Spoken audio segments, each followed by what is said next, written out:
kret që pse pyet dënjonin për tina, për imamave të tjera, kur e pyet se çka është më e rëndësishme për Shiat, thotë është pranimi i Imam Aliut, ka shi Abu Bekrit Omerit. Pranimi si çka?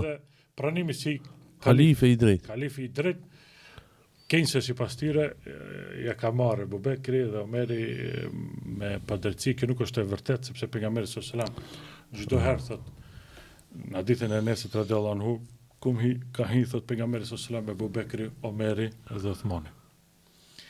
Dhe unë shpesh e përdendsoj këtë, pse me Shiat është problematik, sepse në qoftë se njeriu më i mirë pas pejgamberit sallallahu alajhi wasallam, kush është Abu Bekri. Në qoftë se ai nuk e don Abu Bekrin, mua dhe ti ai kur një farlidhje nuk na pranon. Pse është kjo unë kam dëgjuar se edhe Omeri radhiyallahu anhu e urrejn Shiat kështu. E urrejn edhe domethënë edhe e mallkojnë. Pse? Sepse pretendojnë se va ka marrë hilafetin, atë kanë atë imamllëkun. Po. Domethënë ai i cili ahaqu bil imam, meriton të jetë imam. Sepse thamë është pjesë e besimit, va ka marrë Abu Bekrin. Andaj në këtë kontekst që më të shohësh dënia, edhe billah edhe në Medina që i kom pa duke gjujt me këputu se me diçka tjetër.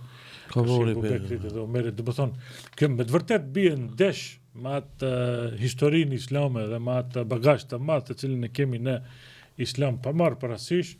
Këto janë disa njerëz shenjat të Islamit të Abu Bekrit dhe Omerit që kanë ngel në histori. Dhe këto janë njerëz që nuk duhet të preken, a këta prekin edhe këto.